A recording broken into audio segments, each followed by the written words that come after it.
And that was the sign, Sondre, that we can begin. No, thank you so much, and good morning, everyone, and welcome to this seminar. This morning, we just had a chat in the management group here in Norad, and somebody says, you shouldn't organize something on a Friday. And I was like, well, on Ukraine, you can do that. And if we don't take also the Fridays into use, we can't really do what we are set to do. So thank you so much for being here, even if it's a Friday. And thank you for those here in this room and also those following us online. And especially thanks to our friends and partners from Brussels who have traveled to get here. Thank you very much. My name is Jorunn Assum. I'm heading the department on the Nansen program here in Norad. Norad is managing the civilian part of the Nansen program, or most of the civilian part of the program, on behalf and in very close collaboration with the Ministry of Foreign Affairs. And I see many close colleagues also from the ministry here today. So that means that we are managing everything we do on budget support, on energy support, on the humanitarian assistance, and also, you know, support to civil society, to anti-corruption institutions, and so on. So it's quite a broad portfolio. We manage that from Oslo, and everything we do through and with our partners. And that is key to us. That can be partners that help us implement things. That could be partners that co-fund things together with us, or partners that we just exchange knowledge, ideas, experiences. And I would say and express my gratitude for that close collaboration with the EU and the EU Commission from the start. I mean, the place you have in the international response in Ukraine is extremely important, both in terms of, you know, the contact with governmental representatives, but also the coordination, you know, body and insights. So for us, even if the core principle of the Nansen program is to align with Ukrainian needs, but also to align with the international response at large and to understand that. So thank you so much for your willingness to always share knowledge and experience with us. And also a few months back, we also entered an agreement together, quite a large agreement on energy support to Ukraine. So of course also very happy for that. Yes. Then we thought, and thank you for being here again, we thought that your visit was also a great opportunity to bring together sort of a broader group of partners in Norway. And there are several representatives here representing sort of civil society, governmental institutions, etc. But sort of the key headlines for this is also to engage with private sector. And we know that what we do today is important for today, but it's also about preparing for what needs to be done next and when we can start really scaling up in terms of investments and reconstructions, etc. So we thought that explore sort of getting to know you, but also to explore opportunities for possible collaboration was a great opportunity, even if it's a Friday. So thank you so much for being here again. I'm handing over to my colleague, Øyvind Nesja, who is a team member here in Norad, quite recently joined us, but very happy to have you here. So the floor is yours. Thank you. Thank you so much, Jorunn. I need to go here. I get signals from the back. Unmute yourself. I have unmuted myself. Okay, I'm failing the first test. That's not a good start, is it? Friday. It is Friday. Let's. Does it work now? You can see it is unmuted and it's on. So. Yeah. Okay. Just speak loud. Yeah, I'll try to do my best to speak loud. So great to see so many here. My job here is just to try to keep this seminar running. Not doing a great job there at the start, but I hope it gets better. And now the only task is actually to introduce Lucas Wesley from the Commission and Charles. Your surname is so long that I'm not going to give it a try, but give them a hand. They're kind of the highlight here, and then afterwards we'll have a little panel discussions, and there will also be ample opportunities for the audience to ask questions. So please note them down. You will have a chance to ask them, and please, the floor is yours.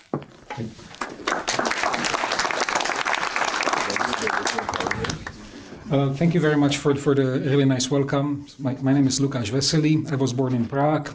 I've been working in Brussels for the last 15 years in different institutions. I'm here with Charles-Antoine de Krumbrugge de Dikendale, also known as Charles. He's one of our key experts on mobilizing investment. He has also prepared about 70 slides, which I'm not going to show you all, and I'll try to keep it really interesting and digestible, and be very happy to answer your questions. We are supporting Ukraine, so we work for the 27 member states of the European Union, but we also really passionately like to work with friends and partners like the Brits, like the Swiss, like the Norwegians. And we are all trying to join forces in order to support Ukraine in defending itself and in defending Europe, and in recovering from the terrible war that was brought on Ukraine by the Russian aggression. So, as you probably know, the European Union has been providing large financial support to Ukraine. We have the so-called Ukraine facility created in 2024. I'm just going for the framework to mention that it has three basic pillars.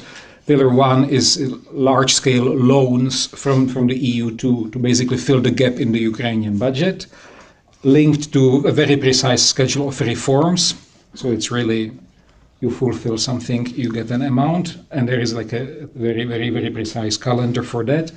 Pillar three is technical assistance program, smaller scale direct financial support, including for emergencies in the energy sector, replacement equipment, civil society, media, etc. So more like direct cooperation. And what Charles and I are working on mainly is the pillar two, is the so-called Ukraine investment framework, and this investment. So we have a portfolio of tools, guarantees, and blending grants, and our effort is about trying to really mobilize and to bring into Ukraine investors, financial institutions, companies from all over Europe, people with motivation and ability to contribute to the process of Ukraine's recovery and reconstruction.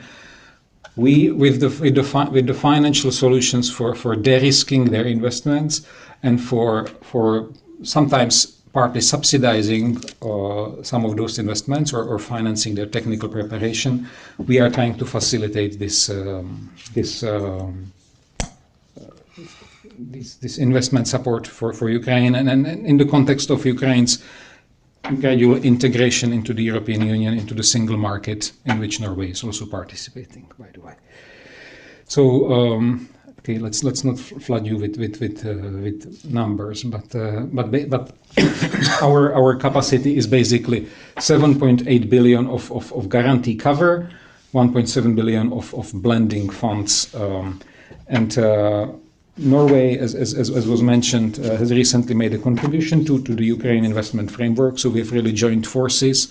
Norway contributed 1.5 billion Norwegian krona, so about 127 million euros to the Ukraine investment framework. We have channeled it to the European Investment Bank, and it was part of the resources that the European Investment Bank made available to Naftogaz for emergency imports of additional natural gas for the ongoing winter. But it was done also in a way that once Naftogaz gets repaid from consumers, Naftogaz is supposed to, over several years, to reuse the money for repairs and for green investments. So we joined forces with Norway for short-term support so that Ukraine makes it through the winter. But there is also a medium to longer-term purpose to that. And I think this kind of philosophy applies to a lot of what we are doing, EU and Norway. So I mentioned that we are trying to mobilize investment. So far, out of the capacity that we have allocated about 3/4 of it. So we have allocated 6.9 billion. We expect that this overall will mobilize about 21 billion of public and private investment. We can, of course, split this into sectors. So show for illustration that a lot of it is in energy. A lot of it also goes to medium and small-sized enterprises in various sectors, consumer goods, agriculture. We finance also municipal recovery, And what is maybe also interesting to look at is this kind of overview of who are our implementing partners. So who are the development banks that we are working with? So there are large institutions like the European Investment Bank, which sits in Luxembourg. The European Bank for Reconstruction and Development sits in London. International Finance Corporation is part of the World Bank Group and it sits in Washington. And then we have players like the Polish Development Bank, BGK, the French Development Bank, AFD. We have the German Development Bank, KfW, and we have even smaller players like National Development Bank of the Czech Republic, Exim Banka from Slovakia. We will have an interesting program with NEFCO, with the Nordic Green Bank. We will be starting to work with a Finnish financial institution. So we are really trying to mobilize players, financial institutions, and companies from all over Europe to participate in the process of Ukraine's recovery and reconstruction.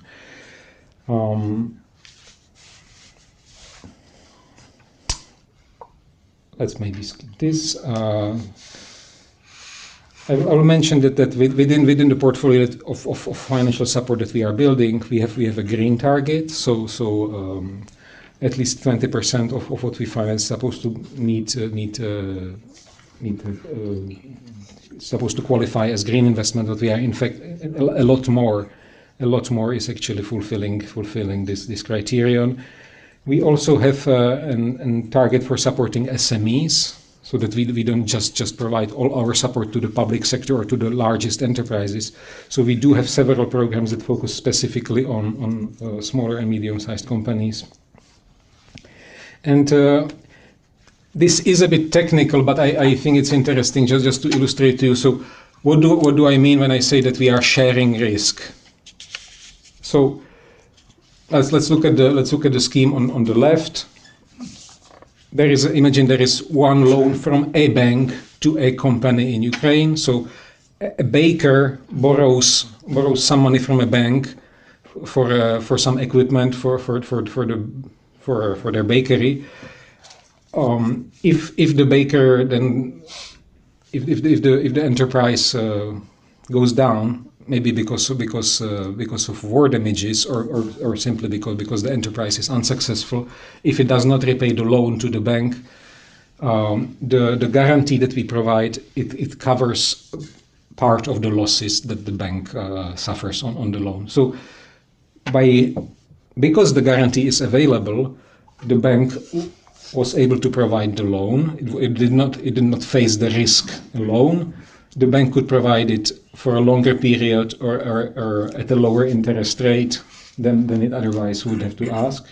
The bank didn't have to ask so much collateral from the baker. So the baker, maybe if they have just the bakery but not much more, it makes it less risky for the bank to provide the loan.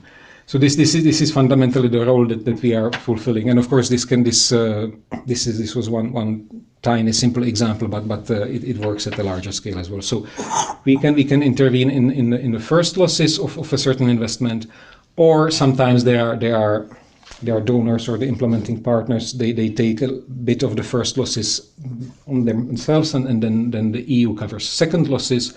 Or everybody shares the losses at the same time in this vertical structure.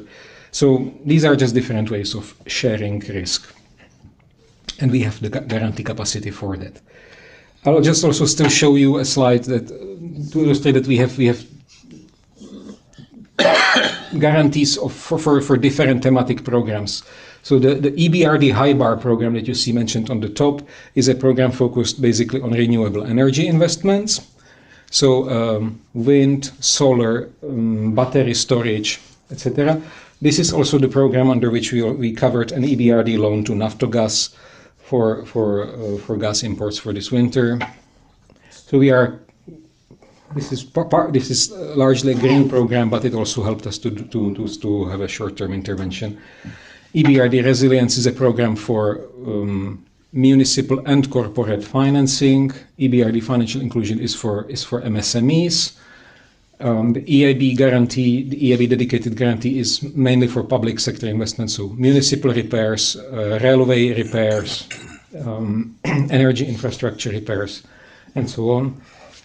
We also have, if I go to the very bottom, we have two programs with the International Finance Corporation, focusing on financing of larger companies. So there we have one large project with a telecom company. There is a new program focusing on equity investments. There were some signatures in Davos, so we will soon have to update our slide. And we have also provide blending grants very often in combination with the guarantee cover. So these are, the list is getting longer and longer. This is our to-do list for the year. Okay, I will of course not bother you with it, but it's a large list of allocations that we have approved, and now this year we have to work a lot on actually signing the contracts with the development banks. I think I'll maybe stop there, but maybe just one thing, because there are many companies in the audience. One thing that I would highlight is that, okay, we are civil servants sitting in Brussels in an office building. We are working, as I explained, we are working largely through development banks. So we are providing guarantees or some blending grants to development banks, which then further distribute the financing. But we are also actually trying to get in direct contact with private sector companies. In order to do it in a structured way, we opened twice a call for expression of interest, where we basically published it on LinkedIn and everywhere else on the internet, saying, dear companies from all over Europe and Ukraine, we would like to hear about your concrete investment projects in Ukraine. We would like to hear where you are, and if the European Commission could help you in some way with connecting you with sources of financing, tackling some issues with the government. So we have kind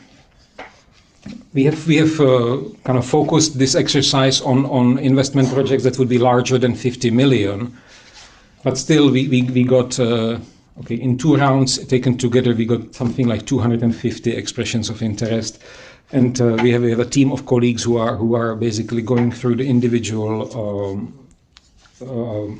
submissions and trying to follow up with the companies and linking them with the most relevant banks. So that this is a very kind of practical follow-up in which we are trying to link our financial firepower with concrete private sector projects. So I will maybe leave it there and already open to questions, unless you suggest that I should go on through the remaining 50 slides that I have. No, I think that's excellent, Lucas. Please have a seat here, and we will get these other chairs up. Because now we will have a little panel discussion, panel dialogue. And I'm very pleased to introduce the other panelists. So, in addition to Lucas, it's Julia, coming right from Davos this morning, Julia Kovaliv. Please have a seat. Sorry, it's not. And then Chapman from Norwegian and Ukrainian Chamber of Commerce. Please have a seat. And I will open up for questions from the audience very quickly. But let's first just take a quick round, and then I have some questions that I think we need to get through, and maybe they will also answer some of the questions in the audience. Can I first ask you, Julia, and yeah, I'm also forgetting Bo. Yeah, I'm used to that. This is so embarrassing. Our Danish colleague. I'm sitting in your chair then maybe. Where's the 5th chair? He was here last night. There was something about the counting here that was a bit off. But, and you as a very unusual Dane being so humble, Bo, you're not making any noise either. But so Bo is from Nefco, and now Lucas, we've kind of heard from you. We know who you are. Can I ask the three others of you to just, in 1-2 minutes, say who you are and what's your link to UIF, in case there is one, and Ukraine. Let's start with you, Kjartan. Yeah. My name is Kjartan Tveitnes. I'm the managing director of the Norwegian Ukrainian Chamber of Commerce. So I represent here most of the companies that work with Ukraine, and I'm very happy that also Julia is here as one of our board members. We have 242 members, where 60% of them are actually Ukrainian. All sizes, but maybe most on the SME side. So I'm here also to have some perspectives on how they can get involved with the UIF platform and your financial program. Excellent. Julia. Good morning, everybody. My name is Julia Kovalev. I'm the Chief Corporate Affairs Officer of Emirachi, a Norwegian company which develops renewable energy across Southern and Eastern Europe, and we are present in Ukraine. We have been present in Ukraine for over 8 years. And since the start of the full-scale invasion, we have the full team working. And back last year, we started a new project in Ukraine, despite of the war. So I'm kind of a joke with you, those strong Vikings who, despite all the challenges and many fears, that companies across Europe look on investment in Ukraine. We are in Ukraine because we believe that this is the right time to start preparation for the big Ukraine's rebuilding. And myself, before joining Emirachi, I spent over 15 years in Ukrainian government, energy sector. I was the chair of the board of Naftogaz, the biggest Ukrainian state-owned company, working a lot on corporate governance, on liberalization of energy sector reforms in Ukraine. So, and as a Ukrainian, I want to thank you all for the support. Thank you to the European Commission and all the team who's been doing an amazing and a very important job to both support the immediate needs to Ukraine, but also help us to look 2 steps ahead on how to prepare for the rebuilding. I'm also a proud member now of Norwegian Ukraine Chamber of Commerce. It's my great pleasure, and I'll probably stop by that. Thank you, Julia. And I'll try to go ahead. Shall I press anything? You just slide it over. Then it works. Yes. Yes, hello everyone. My name is Bo. I'm representing today Nefco. Nefco is partly a Norwegian-owned investment bank. Norway, the Norwegian government has a 21-something% stake in Nefco. The other shares are owned by the other 4 Nordic countries. We have worked in Ukraine for many years, far way back before Ukraine became a fashion. We have done a lot of municipal sector investments, primarily within district heating, wastewater treatment plant, water, energy savings in kindergartens, public buildings of different kinds. And even though we might have a relatively small engagement in terms of euros compared to EBRD, I think we are probably the largest in terms of implemented projects. So it might be that we are new to you, but we are definitely not new to Ukraine, and we would be quite known in Ukraine. We have also done a few private sector investments in Ukraine, among that with Norwegian companies. So we have done both sectors. Excellent. Thank you, Bo, and excuse again for my little clip there at the beginning. Turning to you, Julia, I guess you could talk a lot about what you learned in Davos, but let's keep that for another time. With your impressive background and kind of experience and the role you have now, what would be your message in terms of what do we need to do now so that we can unlock more investments in Ukraine, both now but also when the war comes to an end? Thank you. First of all, I think, we as all Ukrainians are really grateful for that support and contribution that Norwegian government provided for us, all the European Union and the European countries. And as we are speaking now, you probably follow the news. We have people across the country sitting without electricity for 18, 20 hours. And in Kyiv, the average temperature, like in my apartment in Kyiv, we have 11 degrees today in the morning. So it's the hardest situation in terms of the energy supply we feel since the start of the war. I remember the last assessment of RDNA, which the World Bank made the assessment of the damage to Ukraine's economy, already exceeded $500 billion. Now it's increasing. It's increasing literally every day. And as we are speaking now, why there is a lot of attention to energy. First, because of the specific situation as we feel now, and Russia continues to shell and destroy. Just from October last year till now, 8.5 gigawatt of power have been significantly either damaged or destroyed across the country.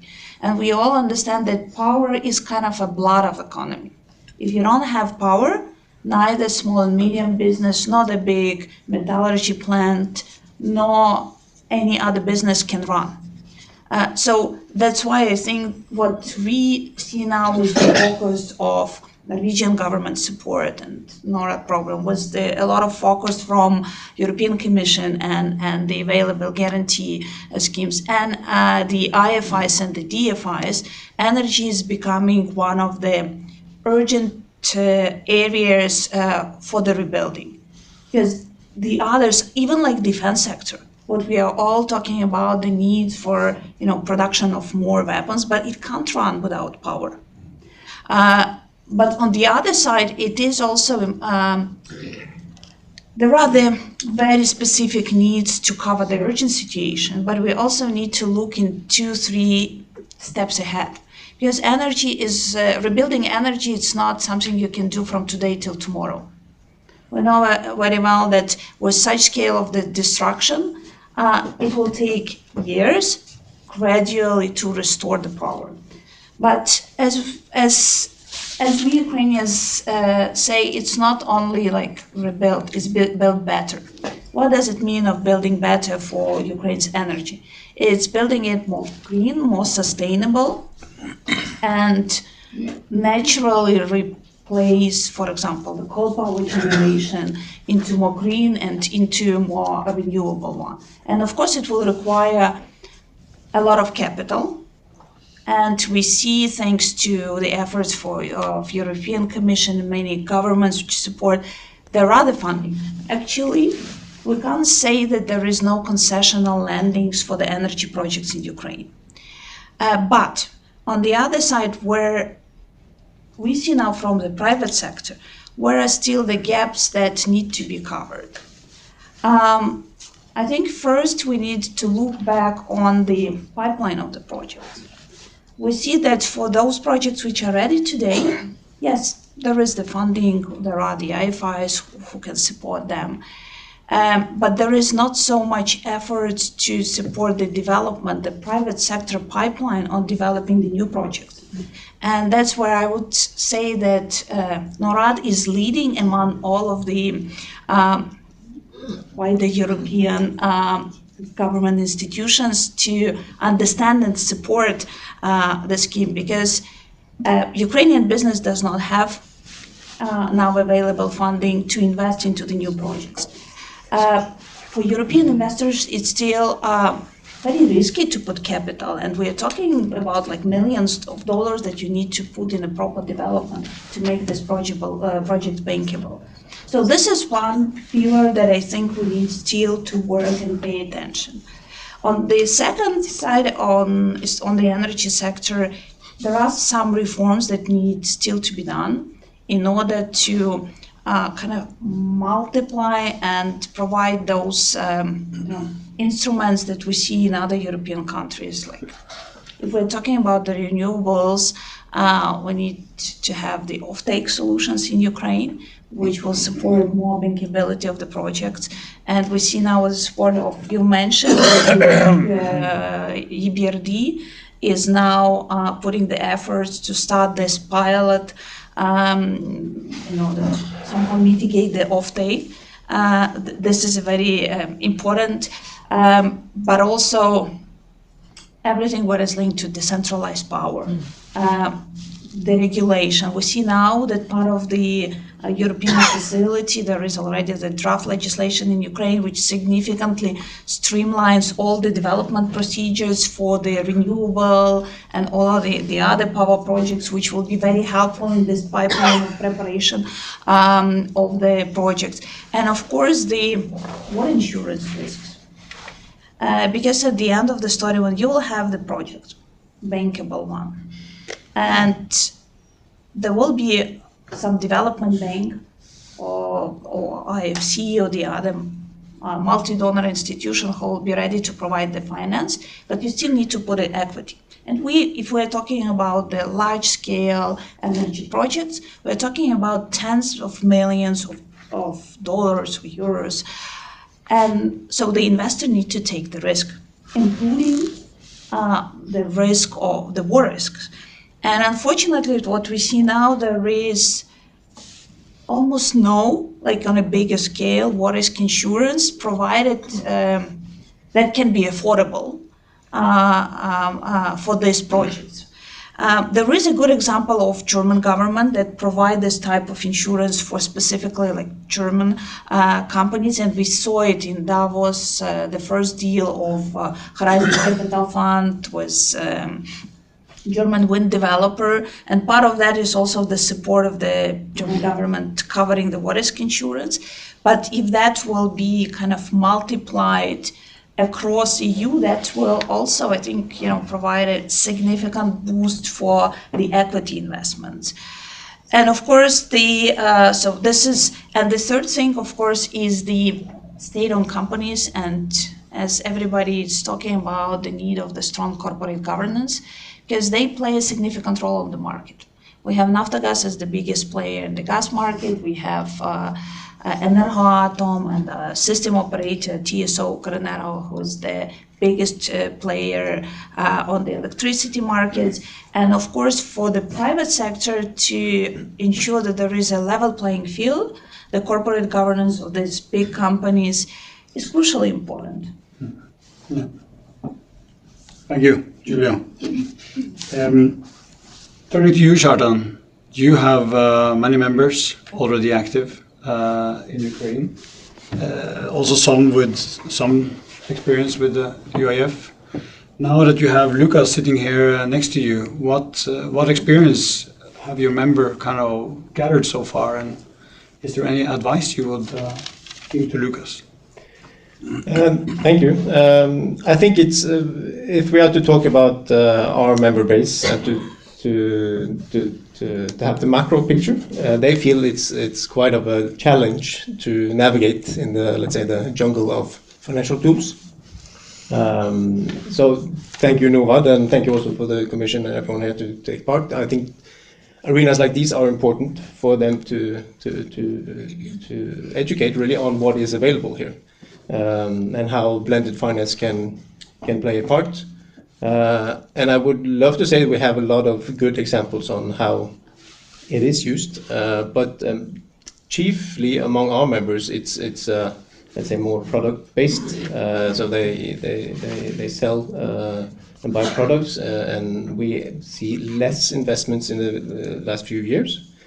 However, we have some examples, and NEFCO is then very important for on the, let's say, on the green energy side of investing in Ukraine.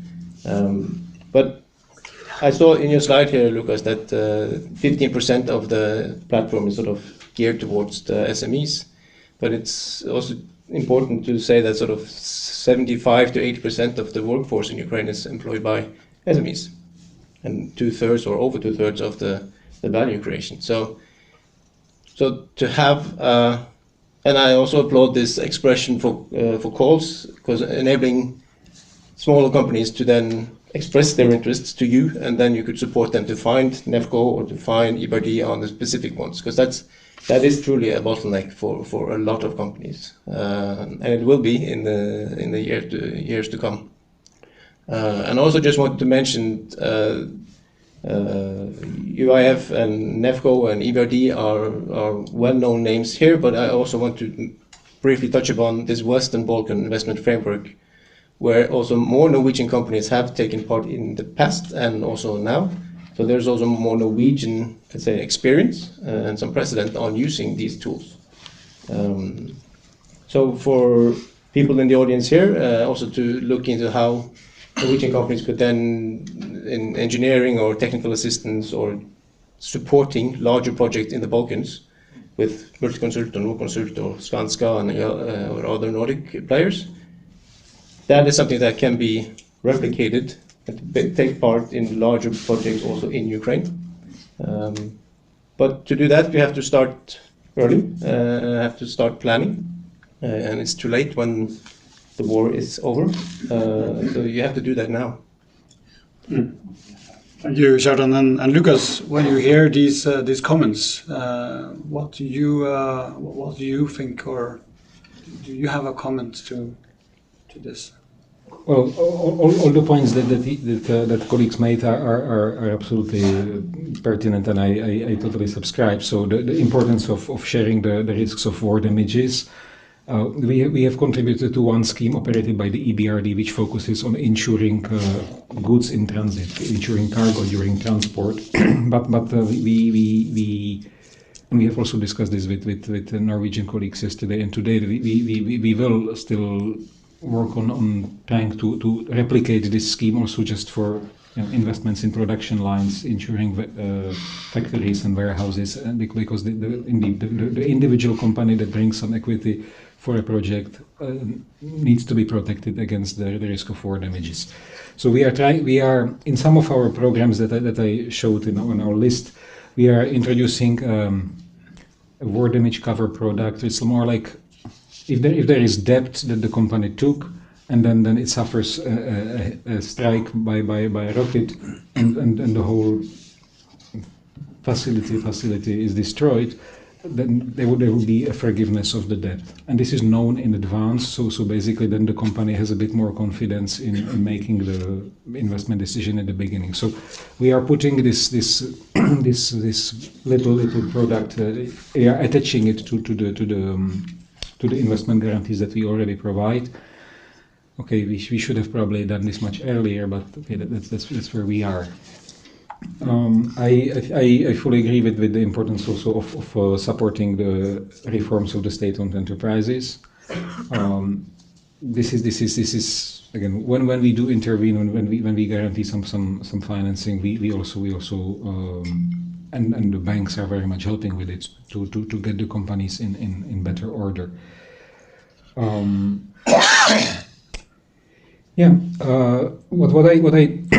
What I didn't mention is we are also by the way now expanding our support to the so-called dual use production. So not only green energy, but also manufacturing of interceptor drones or precision machinery, or what will be effectively part of the Ukraine's industries of the future, where Ukraine has an incredible technological advantage obtained through the hardship of war.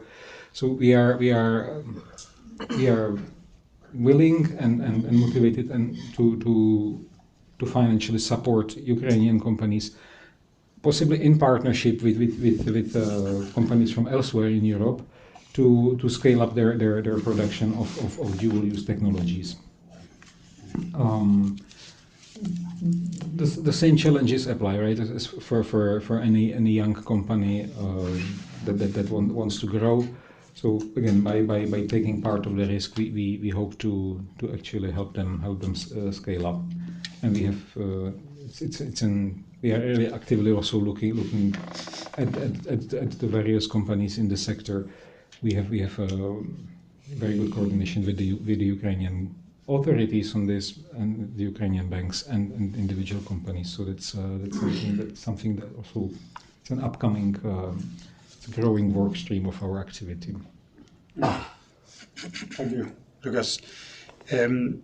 Boo, you've been working on Ukraine over in NEFCO and also been working there yourself for many years. In terms of new market developments and opportunities for Norwegian companies, can you shortly lay out for the audience, like what do you see opening up now? Shortly, no. No. that's not possible. But I think that instead of only looking at what is needed now, I think I will take you down history lane. I still do not know if I was an old boy or a young man, but I started in Ukraine in '97. And I have been with the country and in the country ever since, long time before it became modern on fashion. I believe I have seen most, if not all. I have seen the development from, when we look at the private sector, from the gunslingers, the kick-and-run sellers, how it developed into a super professionalized, long-term relationship building sales.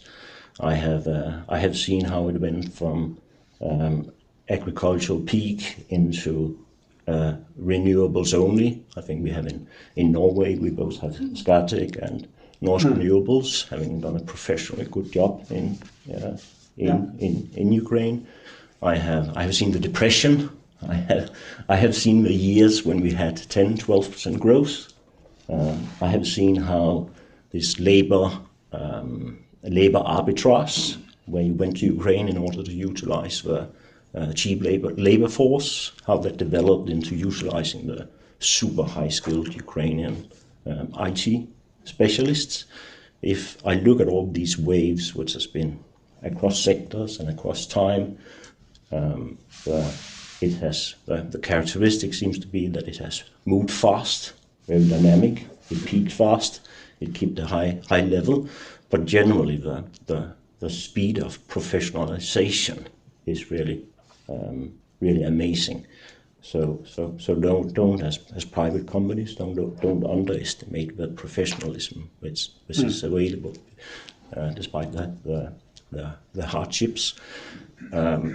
Of course, when you look at the market now, I think it would be difficult to say that this is exactly where you want to go and make general conclusions on all markets, because such a thing doesn't exist. But of course, the two basic rules, as always, still apply that you have a large market because of the amount of people, and then of course the proximity. And the proximity you're not going to change, right? Of course, there's the population is not as large as back in '97, but it's still a reasonable large market. Besides the obvious, which is of course currently is the military supply and then of course building and construction. One of the things that I believe that would be worth looking into as a sector would be the municipal sector. I believe even in Norwegian it's called forsyningssektor, and that is everything: water, wastewater, district heating, and so on. I find it super interesting, both because of naturally that NEFCO is financing quite a lot of these projects and will continue to do so. But NEFCO is anyhow one about many organizations who will finance such. We get a big help from Norad as an example of these kind of investments. Without this, it's difficult to imagine really a growing civilization. There seems to be, it's more like my personal comment, I think it's important that you fully understand the extent of the scope of it, that there seems to be an understanding that we are somehow repairing or compensating for Russian aggression and bombing. But when it comes to the municipal sector, it's not the full truth. Ukraine, try to picture this, that Ukraine, when it got independence, basically inherited a municipal sector at same level in form of assets as what we have in Europe. Yes, dimensions might be different, and standards might be different, but it was actually super good. Gave a lot of benefits for the population.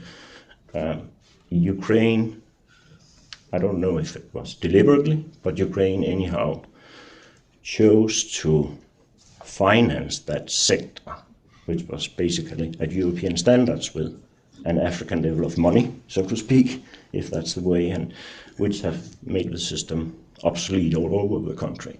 So it basically has to be replaced.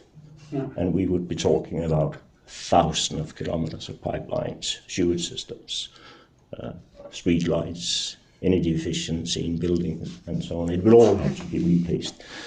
And that, of course, will require a lot of products, components, where Norwegian companies definitely could be a supplier, and to link it to the European investment framework, that since the city, they do not have any money, since the utility companies, they do not have money, the financing of this will be a necessity. And that's, I guess, where you could say that the Ukraine investment framework somehow comes to play, because it's not possible to grant finance the full reconstruction of everything. It has to be loan financed, and that financing would only become available if there would be a guarantee backing up financial institutions such as NEFCO. But it is coming, and it will be large. Yeah, thank you. I can see that the time is running very fast, and I promise time for questions from the audience. We have a microphone here, so it's important that whoever is asking the question is, thank you, Jorunn. Introduce yourself, and please make sure you speak into the microphone, because we have about 100 participants online, and they will not be able to hear you if you don't use the microphone. And then just to say that we will, of course, have all these participants. Also, the Commission will have some time now afterwards to not speak with every single one of you, I guess, but we will delay a bit the end of the seminar, because we were supposed to start kind of the networking part here now, but as you can see, we're a bit behind. So please keep your questions short and to the point, and not statements, but real questions. And then we will go into the networking very soon. So please, here, I see there's a question. Thank you for coming all the way. My name is Birger Steen, and I am the leader of NorSAR. We work with Ukraine on surveillance of your nuclear power infrastructure to monitor artillery hits and missile hits using seismic monitoring. We also document and characterize war crimes with the same methods and sort of sensor fusion. So hopefully when Putin ends up in The Hague, there's a big stack of paper that we will have supplied to document what has been done to the Ukrainian people. I was very interested to hear, Lukas, about the inclusion of dual use in your funding mechanism. So is that to be interpreted as everything you have now presented will have dual use possibilities, or will there be 100 different mandate restrictions where anybody who's engaged in defense or dual use production will have to go and check, is this program okay, is this program okay? And so the reason I'm asking is because a very big barrier for equity investments and loan investments from the civilian sector in Europe is that investment mandates have been written explicitly to exclude dual use and are not being updated to reflect the new reality. Mm-hmm. So as much as you have time for, what part of what you have presented will be possible to apply for and get granted with the dual use purpose? Let's take one or two more questions, and then I think we'll move on. There's a question here at the back, please. Yeah, thank you so much. Natalia Yeremeva, the Norwegian Confederation for Trade Unions. Thank you for very interesting introductions. I will try to be short with a very general questions, hopefully that you will contribute with different perspectives to it. With whatever was introduced now from different sides, how does the workers' and labor rights perspective fit into the whole scheme? Thank you. Do we have a final third question in the audience? No, doesn't look like it. Then let's, Lucas, with a direct question to you, and then a bit more open one. But let's keep it short so we can go into networking. Thank you for the question. So we have actually quite a simple exclusion criterion, which is that with this capacity that we have, which is backed by the EU budget, we will still not be able to finance the production of weapons and ammunition. But then everything else, yes. So drones, fine. Precision machinery, yes. Your technology for monitoring hits to nuclear power plants, yes. This could be financed. So if you need to invest into economic activity in Ukraine, you could get financing from one of our partner financial institutions. Now, to be fair, probably half of the financial institutions that we work with are still uncomfortable with this area of activity, but we have quite a number of implementing partners who will be keen to finance it. So the Polish Development Bank, the Czech Development Bank, the Finnish Export Credit Agency, and several others will be quite interested in financing not only Polish and Czech or Finnish companies, but I mean, we are supporting them with EU guarantees, so they will be quite open to being the financier of dual-use investments in Ukraine. So,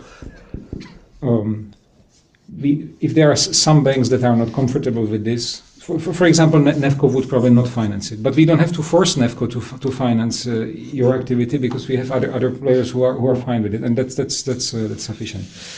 Thank you for the question about labor rights and the protection of workers. All the support that we are providing to Ukraine is also embedded in the process of Ukraine's accession to the European Union, with the labor laws of the European Union. So here we are speaking about gradual integration. So. I mean, not only in employment law, but also in environmental law and technical standards for goods. Ukraine is gradually approximating its legislation with the standards of the EU single market. The so-called process of accession negotiations is actually all about checking, okay, where is Ukraine legislation, where is the EU standard, and in what time frame will Ukraine align with the EU standard. Will there be need for some transitional periods? Upon joining, will there still need to be some transitional periods so that Ukraine would converge already while being a member? This technique is also sometimes used, but everybody also understands that we are still speaking about a country currently at war. So the whole process of accession negotiation is actually about how quickly Ukraine will be able to align with the standards of the single market. And obviously, again, when we speak about financing of investments, the financial institutions whom we work with, for example, NEFCO, have their environmental and social standards for projects that they finance. So I think that's what I would mention. Julia, do you want to chip in? Yeah, I will step in, but I have one question following the question on the dual use, because part of the kind of a what risk insurance is something like you've mentioned drone interceptors, because either you can, have put drone interceptors to your battery storage facility, or I don't know, renewable solar power plant, or the other like a new asset that was being built during the war, or you can buy the insurance. So my question, like a short one, is EAB ready to finance it? Because we saw from your slides, and they are one of the biggest pocket to finance both the public sector and the private sector in Ukraine. Do you think, because I do believe that will change the game, if EAB or Formally, EBRD won't be the first one, but if those type of the IFIs will be willing to provide the finance for dual use, that will significantly change, the behavior of all the others. How are they now? So the European Investment Bank has over the last 4 years adapted a little bit its eligibility criteria for what they finance inside the European Union. So they've already actually gone into financing security and defense industry inside the European Union. In Ukraine, they have also been financing some passive protection measures of energy infrastructure, but they have not yet found the necessary consensus on financing Ukraine's dual-use industry. So they are not yet there. So they are in the same category as NEFCO in this main little example. But it's an ongoing debate, and of course, so again, I think. We hope that if the exclusion would be not financing the production of weapons and ammunition, but some financing some dual-use goods of more defensive character, maybe in a couple of months the EIB will also come on board for this. Thank you. And coming back what you said about the employment, labor force. Look, for these 4 years, the demographics of Ukraine significantly changed. We have over 5 million of people living now outside Ukraine. We have over 7 million people who are internally displaced. We have over 1 million people who are now in the defense forces. So structurally, demographically, even in terms of the gender balance, we have a huge challenge with the labor. If we are now investing in Ukraine, one of the important thing is that we have a shortage of labor.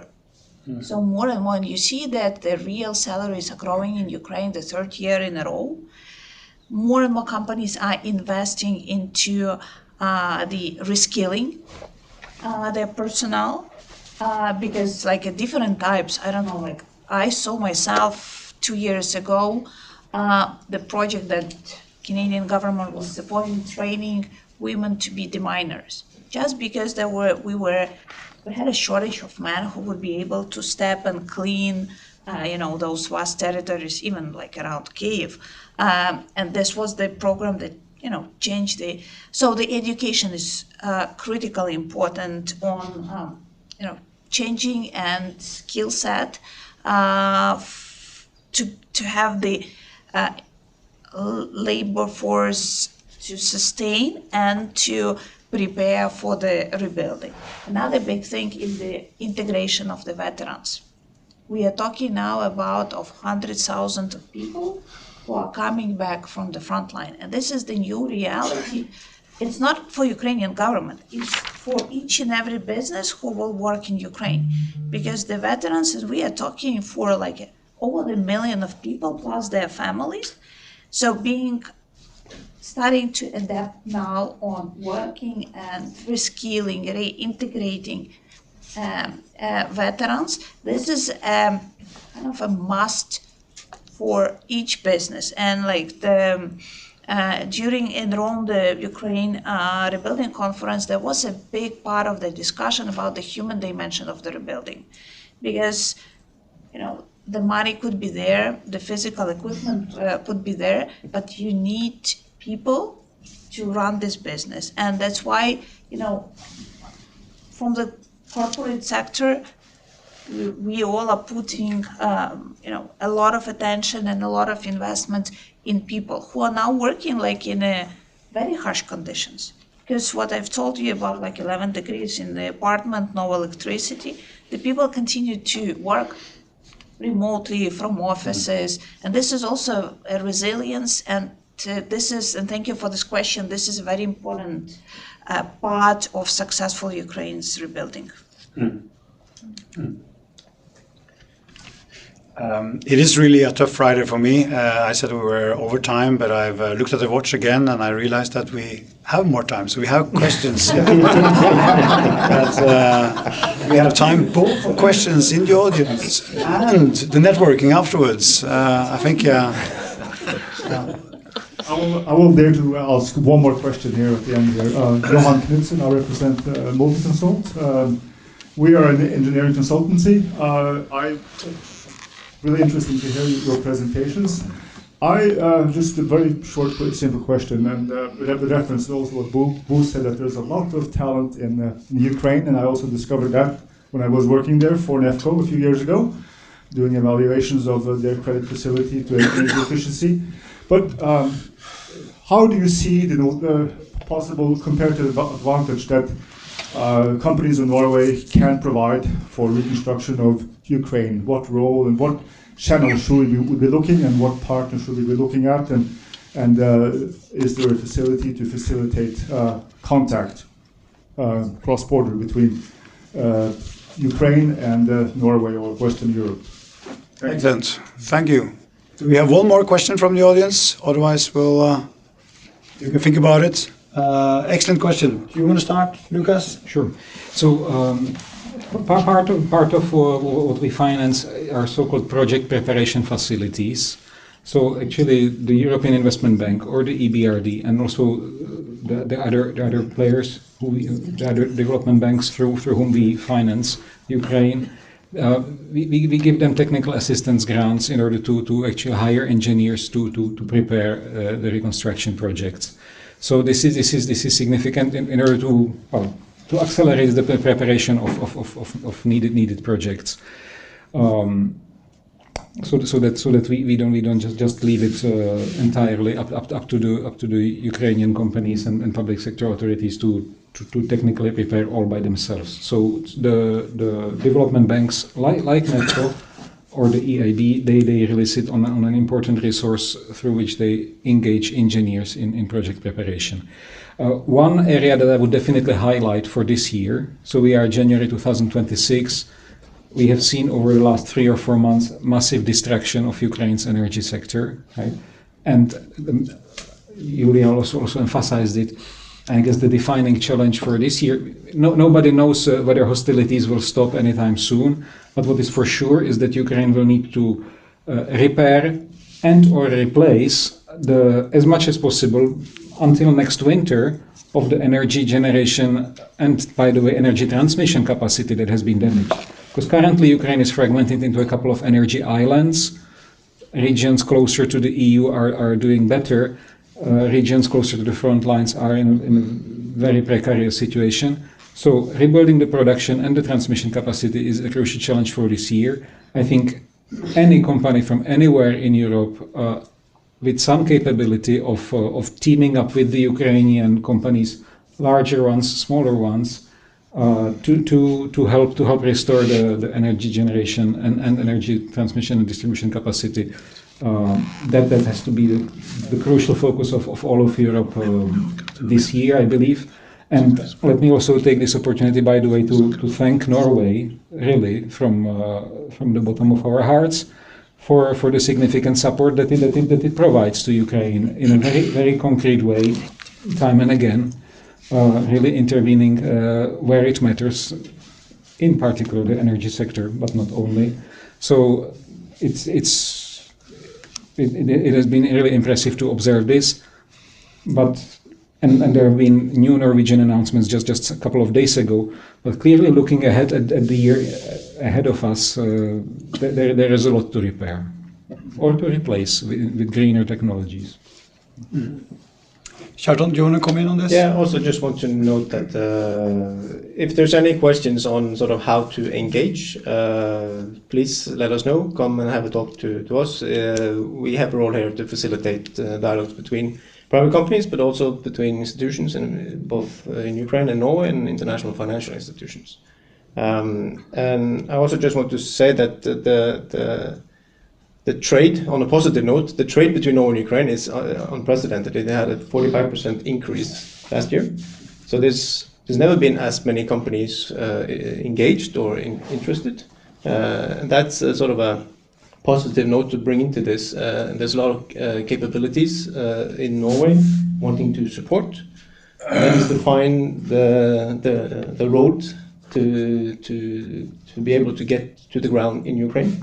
But there's many actors that can support. There's a good Team Norway effort also with both the Chamber and the Innovation Norway in place in Kyiv at the Business Hub. So please come by, both here in Oslo but also in Kyiv, to have a talk, to pitch your company, to pitch your ideas, and then we could support you on the road ahead. Excellent. Bo, do you want to come in on this question? What channels and where should Norwegian companies, what door to knock on? Yeah, well, the way I would look at it, I'm not sure that there's something new under the sun, in the way that you, as a private company, would need to do the homework in Ukraine as well as they would do if they would enter any other country in the world. Ukraine is not in that aspect a difference. You need to be well prepared, understand where you are in the value chain.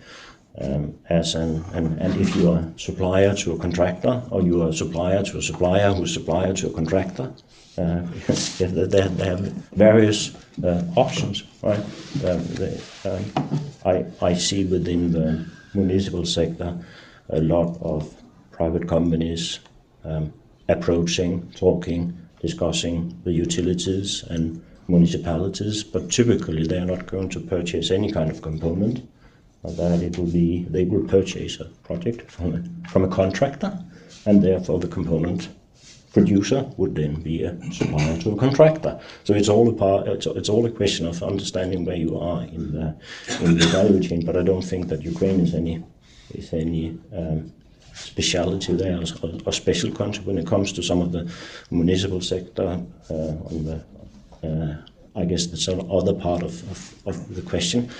That we use a lot of consultants, actually, a lot of consultants, to make sure that not only that we do the right things, but that we do the right things in the right way. It takes a lot of preparations, but without these consultants, among them Norwegian consultancy firms, that we would not be able to do the project. So part of it is that since, as I mentioned, the utility sector has been underfinanced. If you imagine, if you haven't had the money even to do simple repair and maintenance, you definitely do not have the money to do a project or to do a large-scale investment. So over a period of time, the knowledge on how to control, manage a project is lost. And for that we need consultants for that stage. And luckily we have friendly Norwegian owners and our other Scandinavian owners who are contributing with grants to support these kind of projects, without which we wouldn't be able to do our work. Mm. I see there is one more question at least in the audience. Can we get a microphone to the middle? Yeah, please introduce yourself.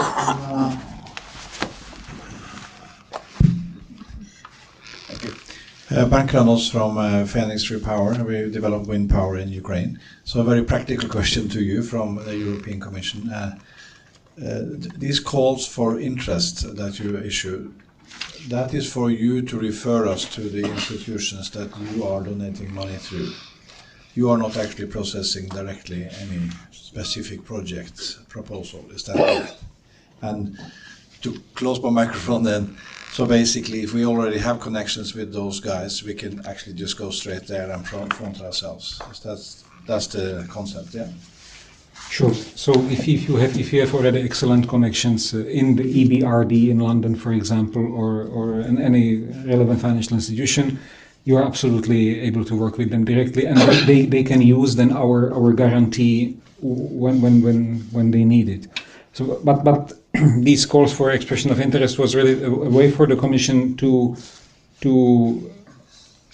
get direct contact with companies, and also for companies to get a direct opportunity to communicate to the Commission on also any difficulties encountered. So, to put it differently, we don't just want to rely 100% on what our implementing partners see and report to us, but to have a possibility of direct contact with the companies, and maybe sometimes somewhere to speed things up.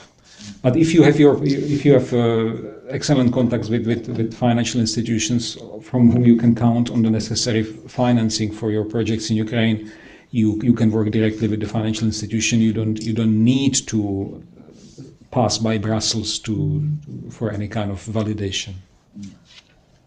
Thanks. Excellent. Any final questions? We have one here. Sorry, Andreas. We'll have to run again or pass the baton. I have a very short question. My name is Sergei Fashevsky. I represent one of those contractors or consultants, Noshka Nagi. And I have very quick question. We work with our Ukrainian counterparts for ages. And now I see that it's getting more difficult to work with them because of all kind of circumstances that make some kind of a hindrance.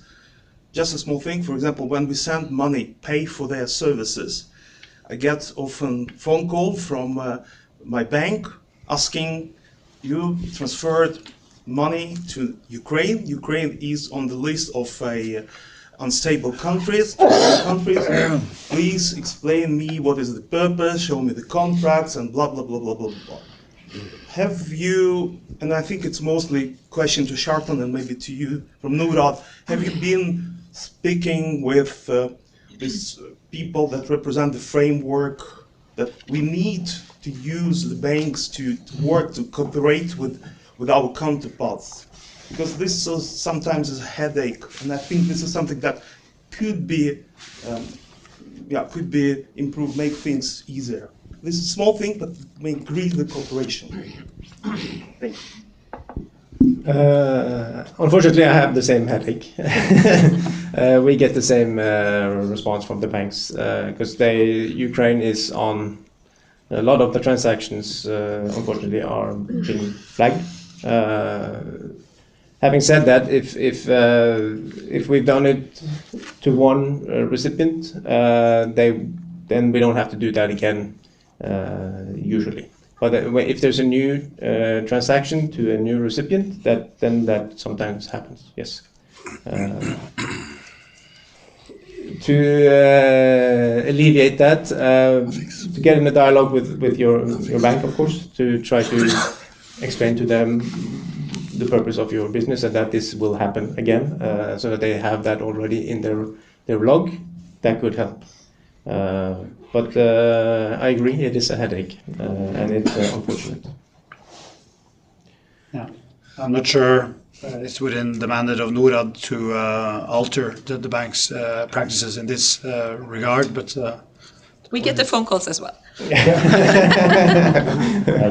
I don't know if I may comment on that part. I think, Sergei, it seems to be a part of some general comments that is exactly an example of why companies, especially Nordic companies with their special business style, will really need to be sharp when working in Ukraine. I think it's a wrong conclusion, a wrong analysis, believing that one can do as we expect, or he expects that would be normal or usual. You really need, as a company, to control, have order in your own house.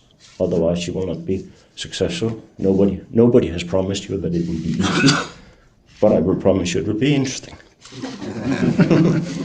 We have a quick comment here from the audience, or a quick question. If you want it on the camera, I'll take that.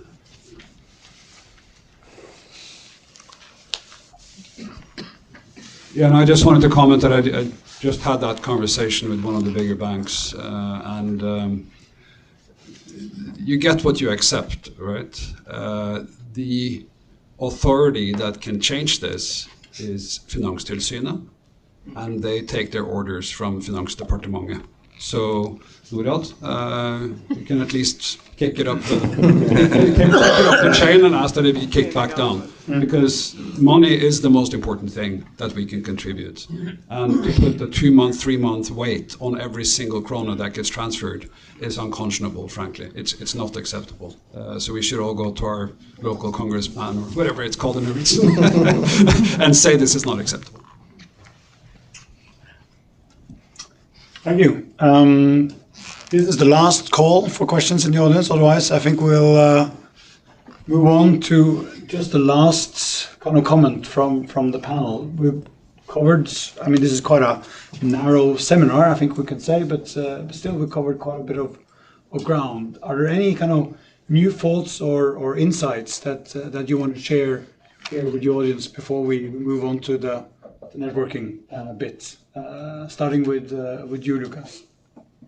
Well, maybe just to thank you already once again for what you are already doing for Ukraine or in Ukraine, and I think we are in this for the long term, aren't we? So we have some pretty urgent to-dos for 2026, but we have also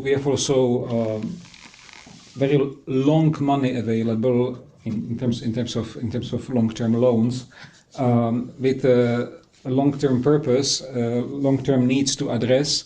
So we will really need this partnership that we are creating and that we are strengthening with institutions like Norad, like Norfund, the government obviously, but also with Norwegian companies. So all the relationships into which you are investing in Ukraine, and relationships also with partners from the EU. It has a clear purpose for the coming decades for the reconstruction of Ukraine. So let's keep in touch now. Right, thank you. Let's do Bo and Kjartan and then Julia. Yeah, I'm not sure if I have so much more clever to add in, but if anything, Nefco has been involved in Ukraine for many years back, and I'm quite convinced that we would continue to be involved in Ukraine for the future on a philosophical perspective. Even though the world is as it is, I still believe in the idea that trade also is a peace giver. So in that picture. Yeah, we need to have two thoughts in our head at the same time here, to support now and on the longer term. And the best way to support Ukraine now, or one of the best ways, is to buy Ukrainian products. And you can do that today. If it's services or goods or whatever, then you secure value creation surviving in Ukraine. On the longer term, to start planning early, find good partners, use the tools that are available, use us, use Team Norway, UIF, Nefco, everyone, to partner up. To find a good, reliable partner in Ukraine is essential. And then there are financial tools available when you get to the next stage. But you have to start and plan early. From the private sector perspective, we are already contributing to Ukraine's rebuilding, because we started development project last year, and we have the ambition to increase the portfolio of the renewable projects ready to build in the coming years, and potentially working with the other partners, because when the war ends, there will be more capital knocking the door in Ukraine, which is still waiting the moment when the hostilities end.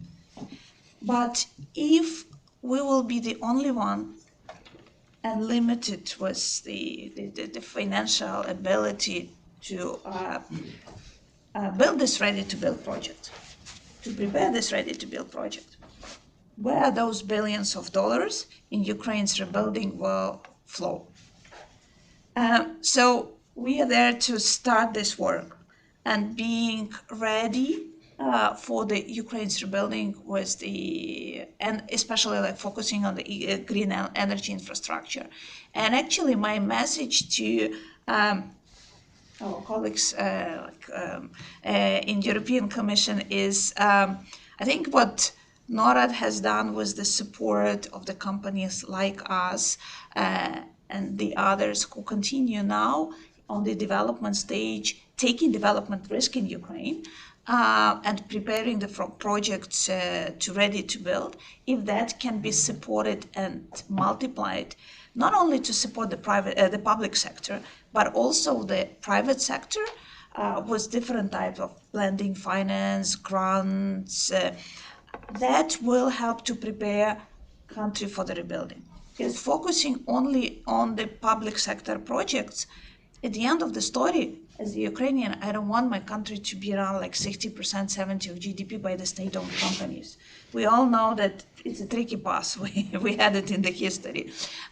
So this is where I think, Norway set a very excellent example, all the practical steps to contribute to Ukraine's rebuilding, looking on few steps ahead, and also contributing as the emergency need. For many of those companies who want to invest in Ukraine, as the company who has been working 10 years present in Ukrainian market, we're always happy to talk to you, to share with you our experience, maybe some advice and knowledge. I think also on the platform of Norwegian Ukraine Chamber of Commerce, there are a lot of networks, there are a lot of connections, there are now a lot of people, ties. You have now over, 60, 70,000 of Ukrainians in Norway. I think, this all benefit to the exchange of network information and building, increasing trade and building those business ties. Excellent. Thank you so much.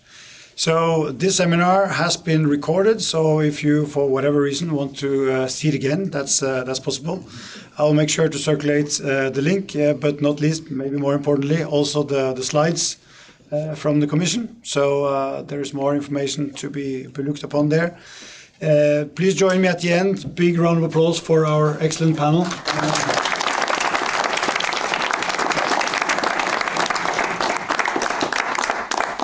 And I'm happy to say that we're ending on time, which is good after a tough Friday morning for me personally.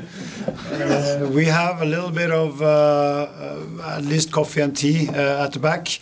I think the whole panel is around for at least half an hour, so please take the opportunity to network and talk to people you haven't talked to yet. And thanks a lot for everyone for joining. Hope it was well worth your Friday morning, and look forward to see you again at another occasion. Thank you.